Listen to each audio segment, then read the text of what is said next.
আচার নামটা শুনলে আমাদের জিভে জল চলে আসে। ঠিক তেমনই একটা লোভনীয় রেসিপি নিয়ে চলে আসলাম। হ্যালো এভরিওয়ান, আসসালামু আলাইকুম। Welcome my another cooking video. তো আজকে আমি মুরগির মাংসের আচারই বানাবো। এই জন্য এখানে আমি একটা চেস্ট পিস নিয়েছি। পিসটাকে এখন আমি অনেক ছোট ছোট করে কেটে নিব। অনেকটাই ছোট ছোট করে কাটতে হবে, তাহলে মাংসের আচারটা খেতে অনেক সুস্বাদু হবে। তাই আমি চেষ্টা করেছি অনেকটা চিকন চিকন করে পিসগুলো কেটে নিতে। আপনারা যারা আমার ভিডিওতে নতুন এসেছেন অবশ্যই ভিডিওতে একটা লাইক দিয়ে ভিডিও দেখা শুরু করে দিবেন এবং আমার চ্যানেলটিকে সাবস্ক্রাইব করে দিবেন। আর আমার পেজে যারা নতুন তারা অবশ্যই আমার পেজটিকে ফলো করে দিবেন। সবসময় চেষ্টা করব মানুষের ভালোটা করার জন্য।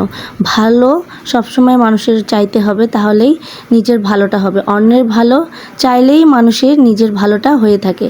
তাই আমরা সবসময় আল্লাহর কাছে অন্যের জন্য ভালোটা চাইব। আমরা যারা ছোট ইউজার অবশ্যই আপনারা সবাই আমাদেরকে সাপোর্ট করবেন, বড় ইউজাররা, তাহলেই আমরা ভালো কোনো কিছু করতে পারবো ইনশাল্লাহ। এই যে মাংসগুলোকে এইভাবে টুকরো টুকরো করে কেটে নিয়েছি। এখন এখানে আমি একে একে মশলা অ্যাড করে দিব। সয়া সস, আর এখানে আমি সরিষা, আদা, রসুন, কাঁচামরিচ এবং কাঁচা জিরা একসঙ্গে ব্লেন্ড করে নিয়েছি, এগুলো দিয়ে দিব। তারপরে আমি একে একে গুঁড়ো মশলাগুলো দিয়ে দিব। এখানে আমি লবণ, লাল মরিচের গুঁড়া, হলুদ গুঁড়া এবং গরম মশলা গুঁড়া ব্যবহার করেছি। এগুলো আপনারা আপনাদের স্বাদ অনুযায়ী ব্যবহার করবেন। তারপরে এগুলোকে আমি একটা চামচের সাহায্যে ভালোভাবে মেখে নেব। অবশ্যই ভালোভাবে মেখে নিতে হবে। এই অবস্থায় এখানে আমি কিছুটা পরিমাণ সাদা তেল অ্যাড করে দিব। তারপরে আরও ভালোভাবে মেখে নেব। এই কাজটা অবশ্যই ধৈর্য সহকারে করতে হবে। এখানে ভালোভাবে মেখে নিতে হবে। তারপর আমি চুলায় একটা প্যান বসিয়ে দিব। মেখে রাখা মাংসগুলো দিয়ে দিব। তারপর এগুলোকে আরও একটু ভালোভাবে ভেজে নেব। হালকা একটু ভেজে নিয়ে আমি ঢাকনা দিয়ে দিব মাংস থেকে পানিটা বের হওয়া পর্যন্ত।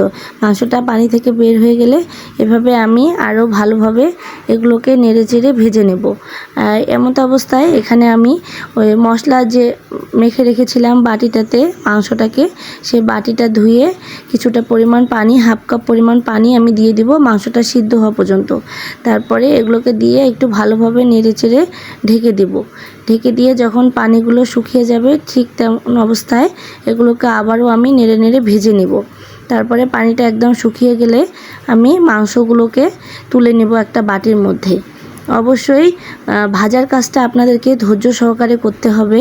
তারপরে আমি এগুলোকে তুলে নেব একটা বাটির মধ্যে। তুলে নেওয়া হয়ে গেলে আমি আবারও কড়াইটি ধুয়ে নিয়ে বসিয়ে দিব চুলোর মধ্যে। দিয়ে এখানে আমি সরিষার তেল দিয়ে দিব হাফ কাপ পরিমাণ। অবশ্যই সরিষার তেলের পরিমাণটা এখানে বেশি দিতে হবে, কেননা আমি বলেছি এটা আচারই হবে।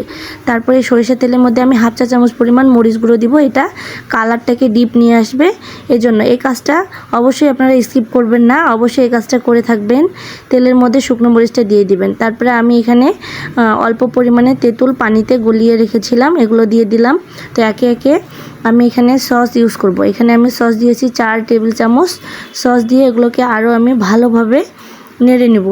অবশ্যই এই কাজটা ধৈর্য সহকারেই করতে হবে, কেননা এগুলোকে ভালোভাবে ভেজে নিতে হবে। এখানে আচার আমরা যেভাবে ভেজে থাকি ঠিক ওইভাবেই ভেজে নিতে হবে। তারপরে এমত অবস্থায় এখানে আমি 2 চামচ পরিমাণ চিনি দিয়ে দিব। চিনিটা হালকা মিষ্টি স্বাদ আনার জন্য দিব, কেননা আচারে তো আমরা টক ঝাল মিষ্টি খেয়ে থাকি। তাই এখানে আমি টক ঝাল মিষ্টির সব কিছু উপকরণই ব্যবহার করব।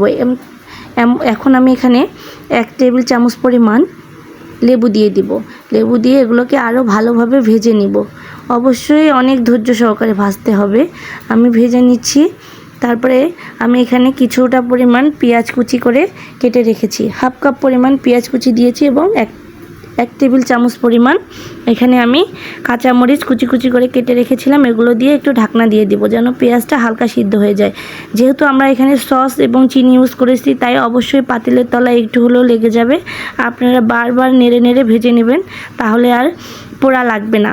তার এমত অবস্থায় এই তো রেডি হয়ে গেছে আমার সে মুরগির আচারই। এখন আমি প্লেটের মধ্যে সার্ভ করে নেব। অবশ্যই আপনারা এই রেসিপিটা বানিয়ে খেয়ে দেখবেন, অনেক সুস্বাদু একটা রেসিপি।